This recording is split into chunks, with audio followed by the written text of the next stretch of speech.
when you go to the beach, sand gets everywhere. Today, we're gonna talk about what cleanup looks like. As you can see, we got sand all in the tent here. I mean, it is all over. And so we've got to spend time getting that out of here. And then we also need to spend a little bit of time getting some of the sand off the exterior.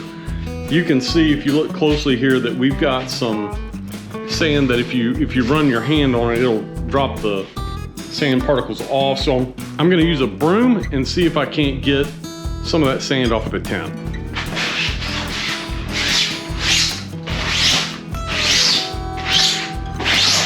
Try and get some of that sand off the walls too.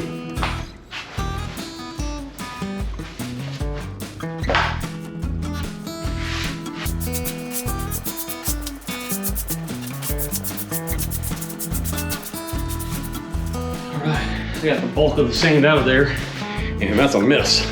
All right, guys, I've come to the decision I'm gonna try something. Because this is a T4 Overland edition tent, it comes with a removable floor, and I haven't been wanting to mess with that because I don't trust my ability necessary to get the floor back in place like it's supposed to be.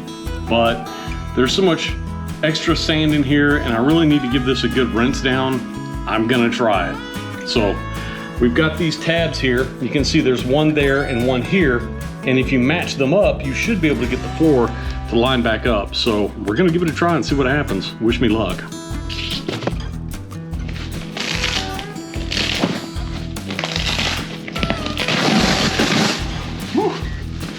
Coming off easy. When you're taking the floor out, it's important to notice that you also have these little button tab type things here that hook into each corner. So you don't want to be just going around ripping it and inadvertently rip that button off, because you're going to need that to reassemble this floor later.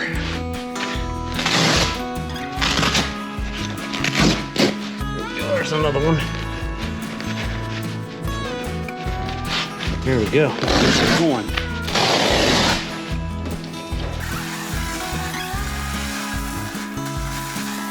All right, got that all rinsed off. And there's something else that you may notice as well. The Gladiator got super sandy.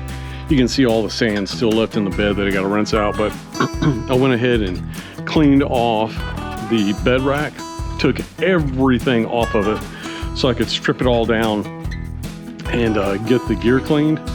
And I discovered a leak in my Vevor gas tank, and so that was kind of a bummer. Now luckily when we went to Padre, I didn't have any fuel in it because we weren't planning on going that far down.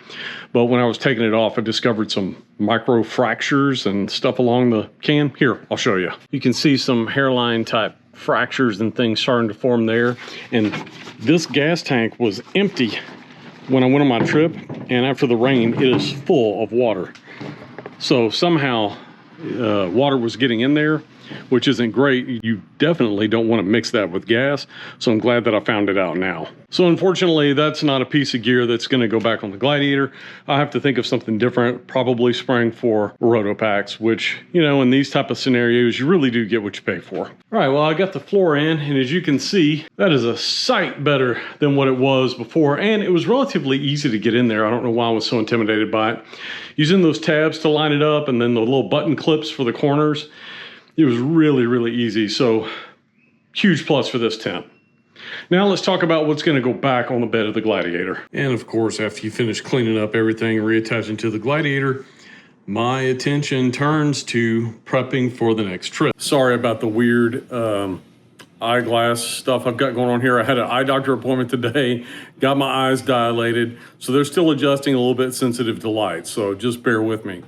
But prepping for the next trip, I've got a new piece of gear that I'm going to be using in the next video, which will be next week for you guys. So I'm excited to showcase that. This is something I've been wanting to add to my gear setup for a long time. I finally got one, and I'm really excited to see how it performs out in the Texas heat. Any guesses as to what piece of gear I'm adding to my setup? All right, everybody, that about does it for this video. I just really wanted to kind of show you guys what my process was after I get back from a trip, especially after a beach trip where all that sand gets in the tent. Luckily enough, the Gazelle has a removable floor, which, contrary to popular belief, was a lot simpler than what I anticipated it being. So I was able to get that out, get all the sand out, get it cleaned up, wipe it down with a towel, get the tent back together, let it air out, make sure there's no moisture left in it, then take everything off the bed rack, including the failed Vevor 2.5 gallon tank. I'll probably end up replacing that with a 5 gallon jerry can, just because it holds more, they're less likely to fail over time and whatnot. What went back on the Gladiator was my shovel, my 5 gallon propane tank, which I used to power my kitchen off the back of the Gladiator, and then of course the traction board. So I don't know what I may add onto that bed rack in the future.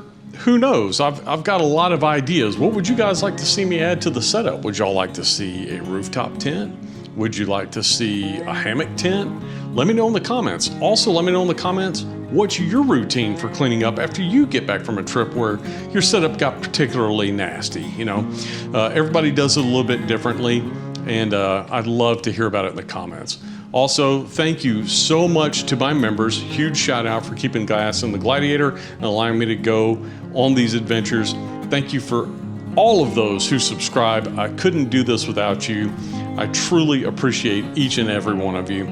And please tune in to next week's video, because that's when I'm going to reveal what gear I'm adding to my setup. So in the meantime, I'll see you down the trail around the campfire.